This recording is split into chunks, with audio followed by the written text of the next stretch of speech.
छ सबैजनाको खबर? मेरो चाहिँ एकदम ठिक छैन। आज म एकदम अल्छी भइरहेको छु, एकदम फ्रेस छैन। किन दिन चाहिँ फेरि यस्तो खतरा छ यार, मौसम चाहिँ।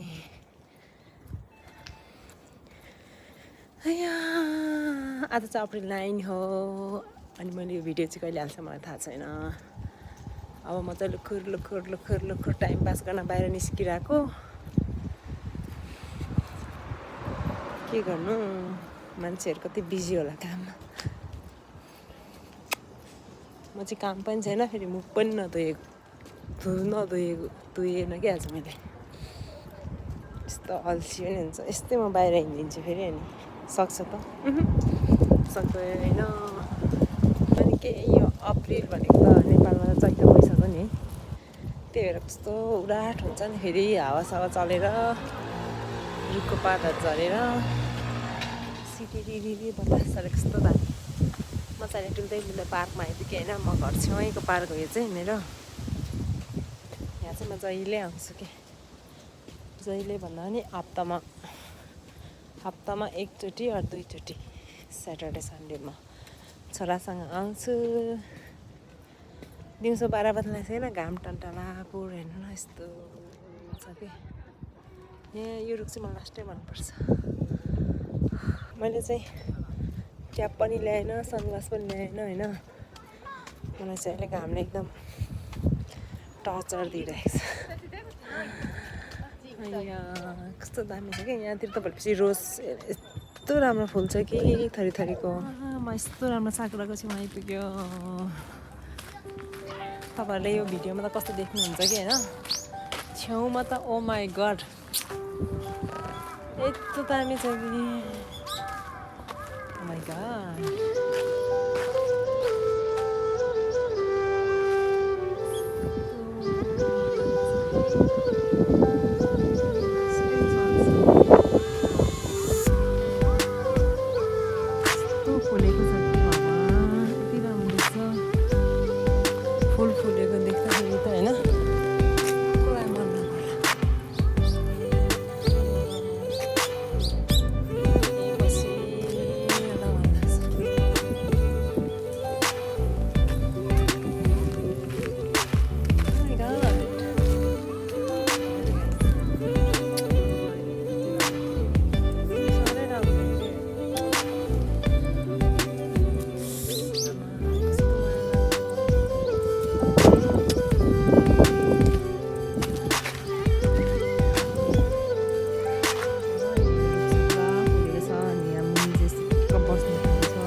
नेपालमा चाहिँ पुरा फुल फुलेर सकेर पात हुन लागेछ। कस्तो देखिरहेको रहेछ है। पुरा निन्द्रा हो कि बिरामी हो कि के हो, तर म जहिले यस्तै हो है लगभग। अनि म चाहिँ खासमा कहाँ हिँड्न लाग्यो भने ट्याक्स के साथीहरू, ट्याक्स मेरो कम्ती हो। 4 लाख तिर्न लाग्यो म। 4 लाख कसभरि पैसा बोकेर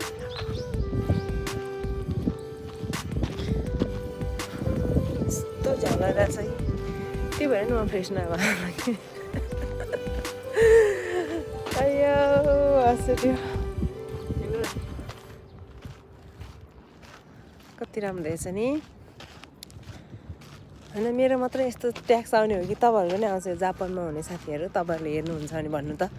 अनि के साँच्ची तपाईँहरूको भिडियोमा फर्स्ट टाइम मेरो यो चेहरा थोप्पडा चाहिँ त्यहाँ आयो भने म चाहिँ दावा शेर्पा अनि अहिले चाहिँ हाल मजदुरीको सिलसिलामा जापानमा छु। अनि मजदुर गर्ने सिलसिलामा चाहिँ 4 लाख ट्याक्स आएछ। त्योलाई चाहिँ अब क्राक्क तिर्नै पर्यो, नतिरी त भएन। 4 लाख यार कम्ती हो यार, 4 लाख पो हो त यार। पेपर चाहिँ यहाँ 2-3 पाना छ होइन, तर मैले यो पेपरको मूल्य चाहिँ 4 लाख तिर्नुपर्ने हुन्छ। यस्तो भएपछि काम गर्न मन लाग्छ लाग्दैन नि, त्यही भएर म मजाले बिदा बस्दिन्छ नि त।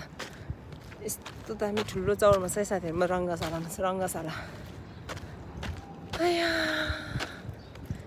अब त गरम महिना सुरु भयो होइन, गरम महिना सुरु भए सँगसँगै अल्छी ओभर लाग्छ है। गरम महिनामा ओभर थाके जस्तो फिल हुन्छ, त्यसै पनि गरमले पनि। म जानुपर्ने चाहिँ घर छेउैमा थियो, तर मैले टाइम पास गर्नलाई चाहिँ यो पार्कतिर फुल फुलेको ठाउँतिर डुल्न आएको। अब चाहिँ म भिडियो यहीँ राखेर अब घर पुगेर मात्र बनाउँछु, किनकि मलाई मान्छेहरू छ भने त लाज लाग्छ नि त भिडियो बनाउनलाई, त्यही भएर सिउ एकछिनमा। साथीहरू म घर आइपुगेँ ल। बाहिर चाहिँ यस्तो घाम चर्को लाग्यो भने अलिक गर्मी रहेछ, म चाहिँ थाकेँ ल।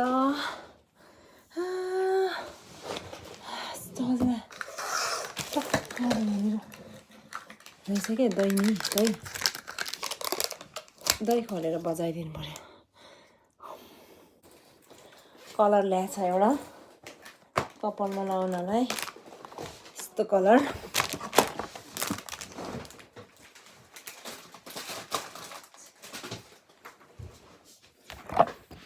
कपाल चाहिँ यस्तो छ होइन, जहिले एकनास कलर लगाइरहेको थिएँ, अलिकति डिफ्रेन्ट लगाऊँ भनेर। कपाल चाहिँ राम्रो छैन, तर पनि यस्तो धेरै कलरिङहरू चाहिँ गर्नु मन लाग्छ कि, त्यही भएर पनि झन् नराम्रो हुन्छ। अफकोर्स कलरहरूतिर लगायो नि राम्रो छैन कपालको क्वालिटी, त्यही भए पनि आफूलाई इच्छा लागेको त गर्नै पऱ्यो होइन।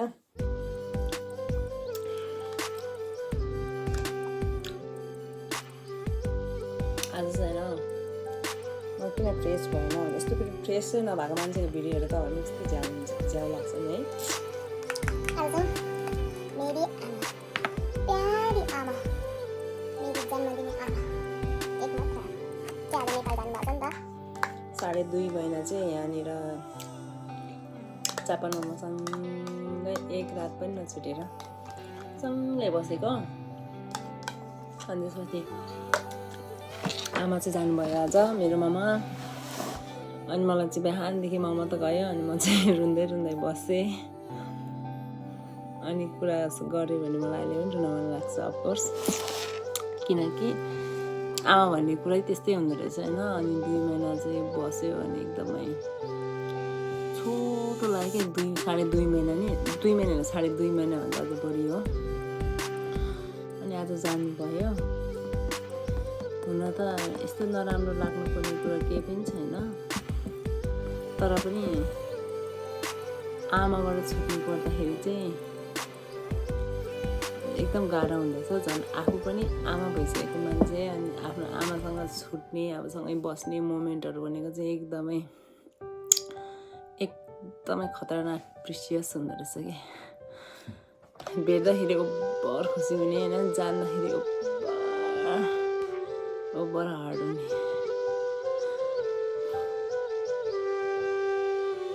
बताउनै सक्दिनँ। यो भिडियो हेरेर मेरो मामाले स्योर हेर्छ होइन, हेऱ्यो भने यदि मैले हालेँ भने ठक्कै नक्कल त रुँदै बस्छ है भनेर भन्छ, किनकि मेरो मामा चाहिँ एकदम स्ट्रङ हुनुहुन्छ नि त। त्यही भएर अनि बिहान मामा जाने बेलामा चाहिँ मैले होइन एकदम यस्तो गरेर म यति पनि केही नै फिल नै नगरे जस्तो मैले देखाएँ। तर मन त मेरो कति रोइरहेको याद।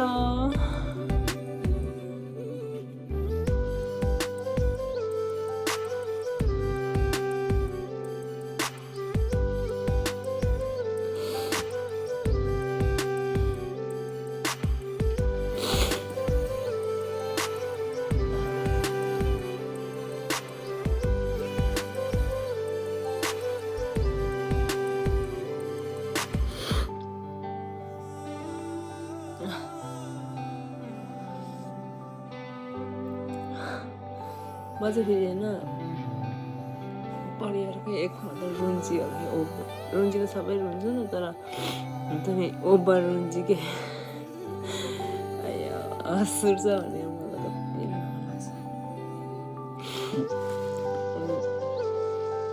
त भन्नुहुन्छ मलाई घमण्डी पनि भन्छ होइन परिवारमा जबरजस्ती जिद्दी गर्छ भन्छ अनि रुन्ची पनि भइसक्यो कि म त हिजो बेलुका सुत्दाखेरि पनि रुँदै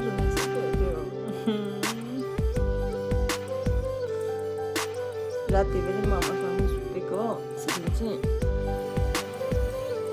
मामा निदाएपछि म चाहिँ ढिलै सुतेको त्यही हो गाइस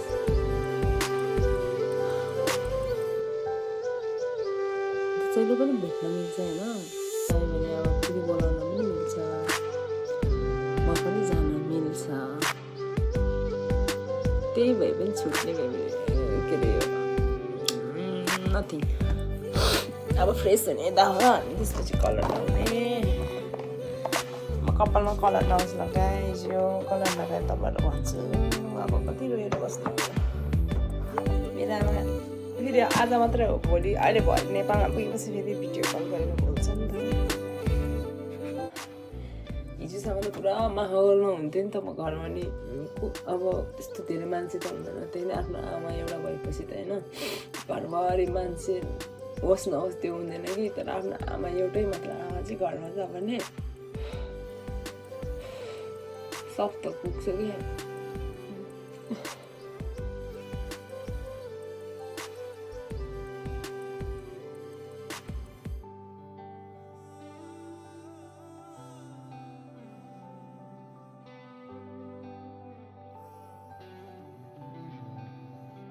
मैले चाहिँ कलरलाई मेरो कपालमा दल्ने काम पनि पुरा गरिसकेको छ अब अहिले म फेरि धोएर देखाउँछु मैले चाहिँ फेस मास्क पनि लगाएको होइन मैले चाहिँ फोन के होइन फोन अनलक गर्छु भनेर यसरी खोलेको होइन मेरो त त्यो फेस आइडीले नमिल्दो रहेछ कि यस्तो कालो भएपछि त मलाई हाँस उठ्यो क्या तर म हाँस्नै मिल्दैन म मजाले काम तर्केर बसिरहेको छु कपालको कलर चाहिँ यस्तो बस्यो भित्र चाहिँ यस्तो देख्छ अनि घाममा गयो भने चाहिँ अलिक अझै देख्छ घाममा चाहिँ यस्तो देख्छ छायामा चाहिँ यत्तिको देख्छ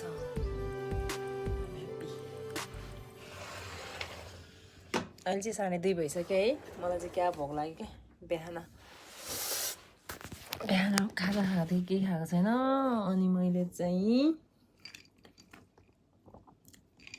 मलाई मनपर्ने आइस कफी बनाएँ मोबाइल पनि सुल्किन्छ अनि के गर्नु एक्लै भएपछि के पकाएर खानु पिरो चाउचाउ पिरो रामेन पकाएर खान लागेको अब खाएर हेर्छु है त कस्तो भएछ